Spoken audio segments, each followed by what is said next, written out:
Olá a todos, meu nome é Valtir, estou aqui para falar para vocês um pouco de segurança da informação, um tema que tem se destacado aí nas redes sociais e nos blogs aí, né?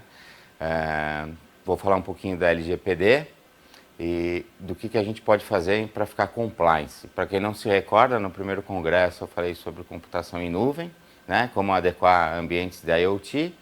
No segundo congresso a gente conversou um pouquinho de BIoT e blockchain. E agora a gente vai entrar no tema de segurança da informação. Preparei uma agenda para vocês, onde eu vou falar um pouco da GPDR, de uma nova função que está surgindo, que é o DPO nas empresas, né? Vou falar um pouco de Brasil e o ranking de ameaças, né? Como é que o Brasil está colocado. Vou falar um pouquinho também de cases, né? De multas que nós tivemos já aplicadas e qual que é a nossa atual situação. Vou falar um pouquinho de ameaças no ambiente da IoT e dispositivos que já são conhecidos, né? E vou falar de como a gente consegue trazer a segurança da informação numa situação de compliance, numa situação de implementação dentro das empresas e numa arquitetura de IoT. Bom, falando um pouquinho da GPDR, né? É uma lei de proteção a dados, que inicialmente foi criada na União Europeia, entrou em vigor em maio de 2018 e serviu como base para a lei atual que foi feita no Brasil e que entra em vigor agora o ano que vem. As leis são muito parecidas e tem uma situação interessante que para as empresas brasileiras que já prestam ou armazenam algum tipo de dados da comunidade europeia, já está em vigor para os brasileiros ou para as empresas brasileiras que atuam em parceria com a União Europeia.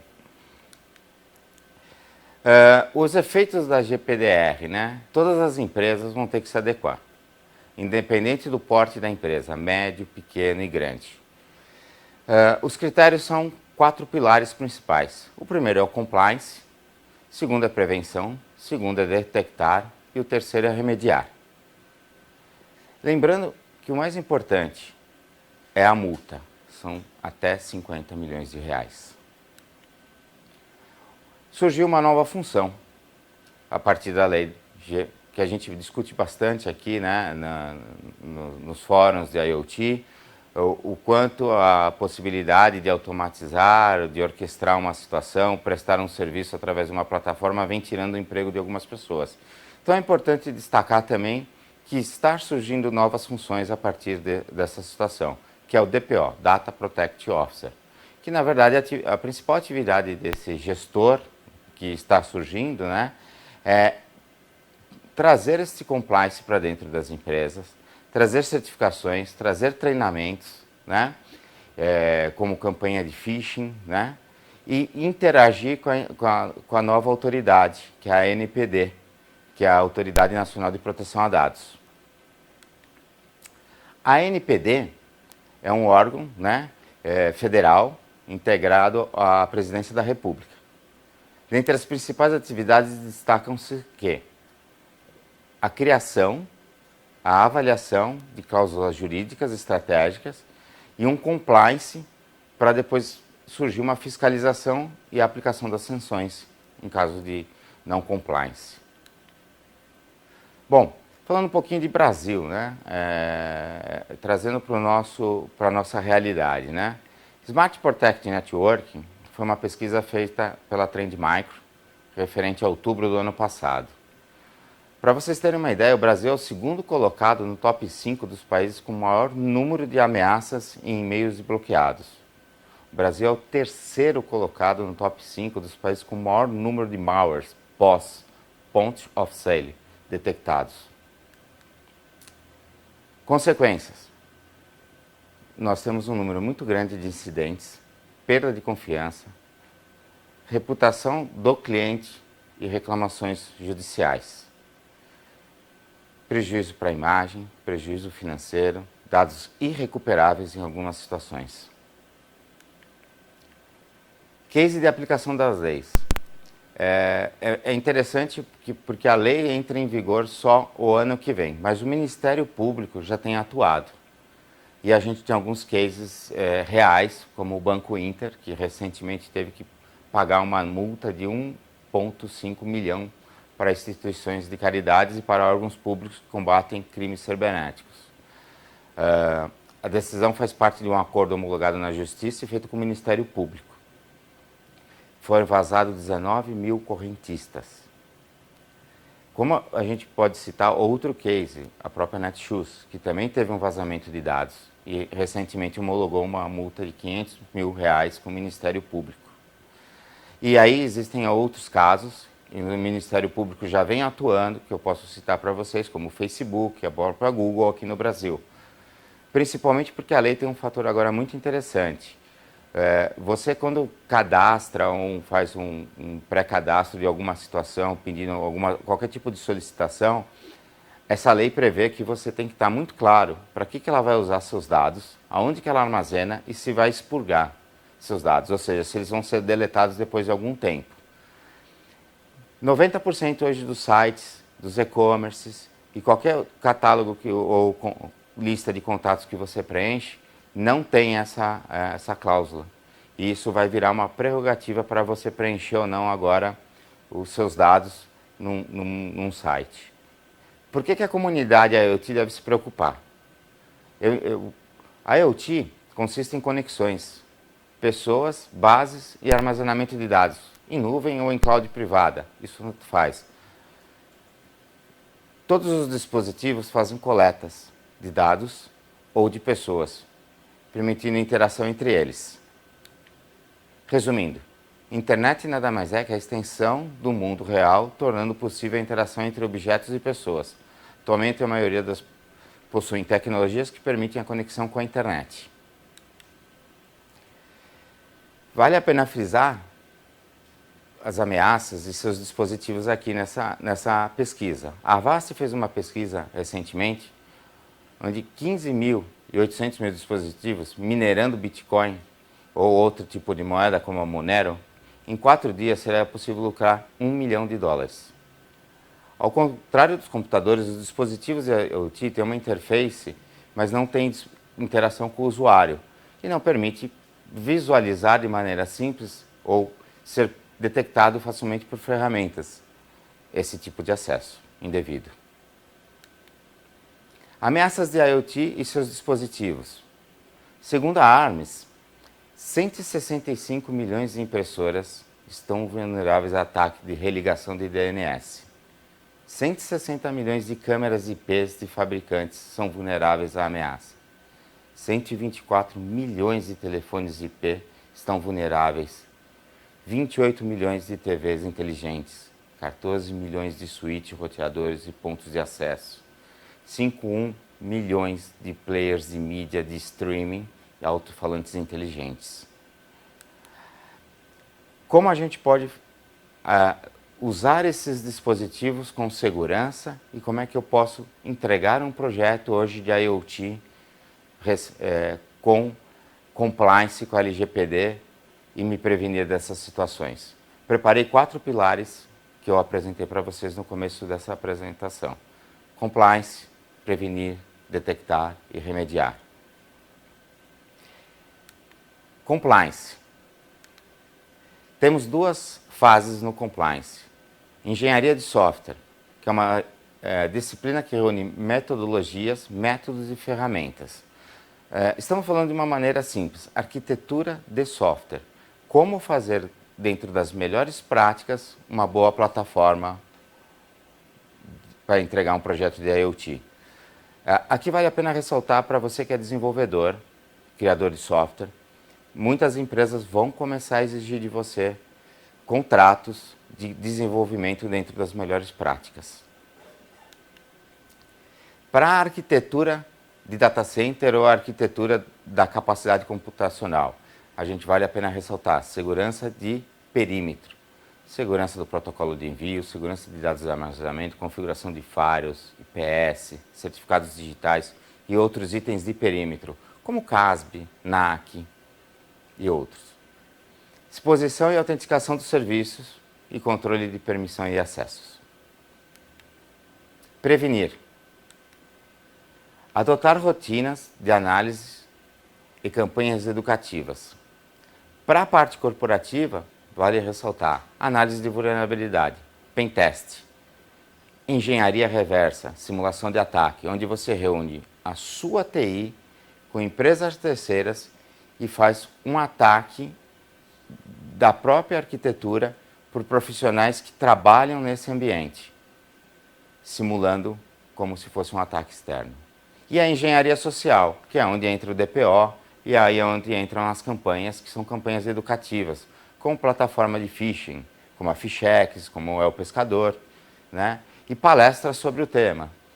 E explicando para o usuário que a abertura de um e-mail indivíduo, que é muito utilizado hoje, pode trazer uma série de problemas para o ambiente corporativo, como para o trabalho dele mesmo.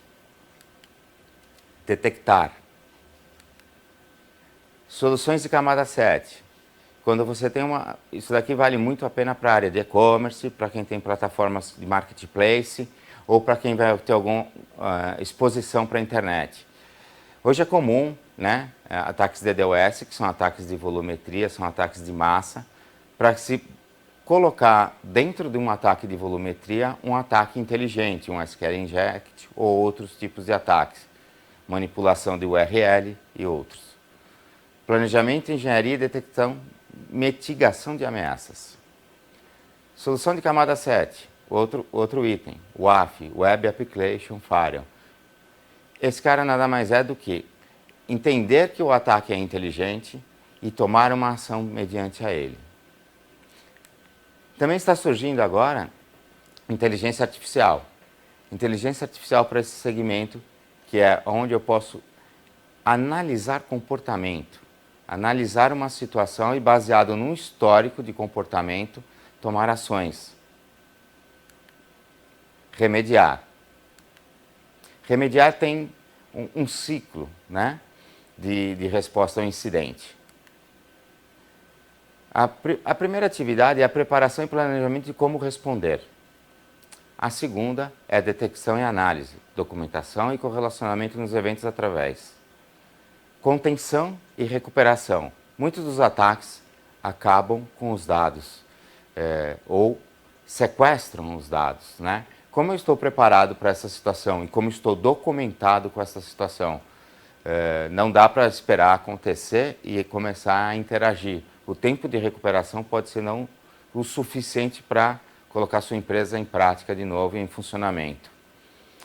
E atividades pós-incidente, essa é a mais importante porque ela vem direto com a LGPD. Além de você ajustar processos e documentar os processos, é importante que você esteja apto e assessorado para dar a resposta em 72 horas para o consumidor final, para o seu cliente final, para a empresa terceira, ou sim, enfim, todos envolvidos no vazamento do dado ou na situação que gerou esse ataque. Essa é uma lei que faz parte do compliance e da LGPD. Sensacional, Valtir. Você colocou 4 pilares para a gente. Compliance é o primeiro. Por que a questão de compliance é algo tão importante nesse momento e começa a ser o primeiro item quando a gente está falando em questões técnicas de infraestrutura, armazenamento dos dados desses diversos dispositivos de internet das coisas? Tudo bem, Thelma? Então vamos lá. Primeiro a gente tem 2 situações importantes que aconteceram em 2018, né? Para surgir essa história de compliance.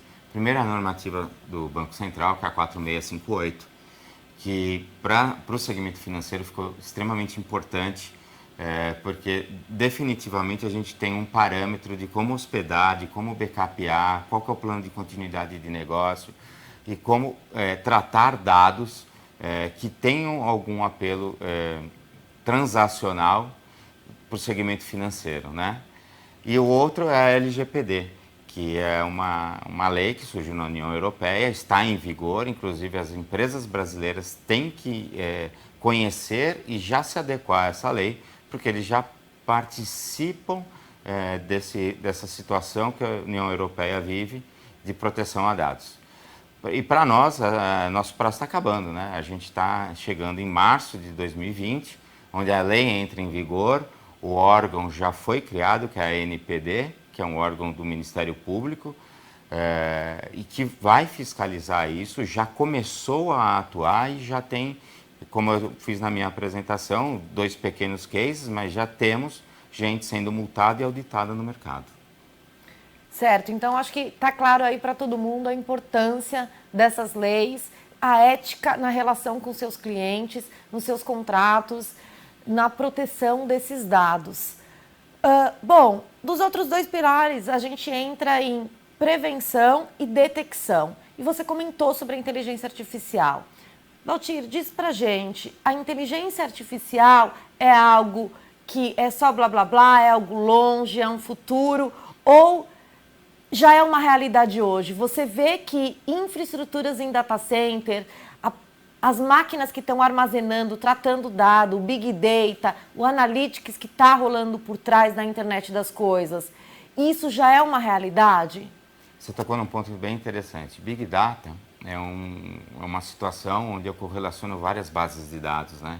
É onde eu tenho que ter bastante segurança, além da capacidade de processar vários bancos de dados para entregar um relatório, assim, para entregar o que foi feito aquele Big Data, né? Voltando um pouquinho para a inteligência artificial. A inteligência artificial já é uma realidade, tá? A gente já tem hoje no mercado brasileiro 3 soluções de inteligência artificial.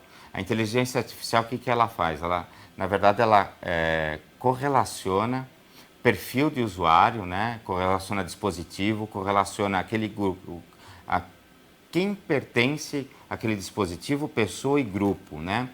E a partir disso, a inteligência artificial ela também faz uma coisa muito interessante, né? Porque a gente tem dispositivos hoje, soluções de segurança, que fazem do cliente, servidor, a análise ou, às vezes, o acesso ao servidor. A inteligência artificial ela já está preparada para transacionar e auditar lateralmente, ou seja, máquinas que estão se correspondendo entre um grupo de trabalho, que não era para ser. Se você pegar um ambiente corporativo, hoje todos os usuários acessam um sistema. Então não tem porquê a minha máquina conectar na sua e copiar dados ou tentar mandar aquela informação para um Google Drive, ou, enfim, se eu uso o Office 365 ou se eu uso o G Suite, abrir uma situação num ambiente Microsoft e começar a copiar dados. Então a inteligência artificial ela começa a entender como você se comporta, o que você faz e começa a detectar qualquer anomalia na sua conduta dentro da rede. A partir de uma certa parametrização, você consegue até interagir em milissegundos, desligando o usuário da rede, alertando o SOC, alertando o NOC, que aquele dispositivo fez algo que não era para ser feito, e consegue bloquear antes que aquela atividade seja copiada indevidamente ou seja feita indevidamente. Ótimo, que bom. Pessoal, então a gente vê que a inteligência artificial ela já é real. O Valtir está colocando cases, informações de produtos que são comerciais hoje no portfólio, ele como especialista e executivo de negócios em data center. Agora, esse último pilar, a remediação, porque tem pessoas, tem empresas que a meta é justamente invadir esses dispositivos de internet das coisas, as informações podem vazar, ou seja no banco de dados, ou seja nas conexões. Se acontecer, como é que funciona tudo isso? Como a gente tem que tratar esses vazamentos? Tá. Por que remediar, Thelma? Porque alguns especialistas falam assim, né? Não é se eu vou ser invadido ou se eu vou ser atacado, mas é quando eu vou ser. A verdade é que vai acontecer, independente do porte da empresa, se houver intenção, se você tiver dados importantes e a atuação no teu mercado for crescendo e sua marca for aparecendo, você vai ser alvo em algum momento. Mesmo que você tenha todas as ferramentas, mesmo que você esteja preparado com todos os dispositivos, remediar é importante, porque envolve algumas áreas embaixo desse pilar remediar. O primeiro é a própria tecnologia e a documentação dessa tecnologia. Então, eu tenho backup. Como é que eu restauro um backup de dados que, por exemplo, foram sequestrados? Isso tem que começar a ficar documentado. O segundo, que eu considero muito importante, é ter assessoria de imprensa, porque agora a lei prevê que você, em 72 horas, tem que comunicar o mercado e você tem que comunicar todos os envolvidos no incidente. Seja cliente final, seja alguém que comprou com cartão, seja uma empresa terceira que vazou um contrato. A verdade é que você tem que comunicar ao mercado em 72 horas. Galerinha, você vê, mesmo empresas de alto nível, como o Facebook, a gente viu que teve recentemente dados invadidos. Então, é realmente algo que tem que ser de atenção de todos.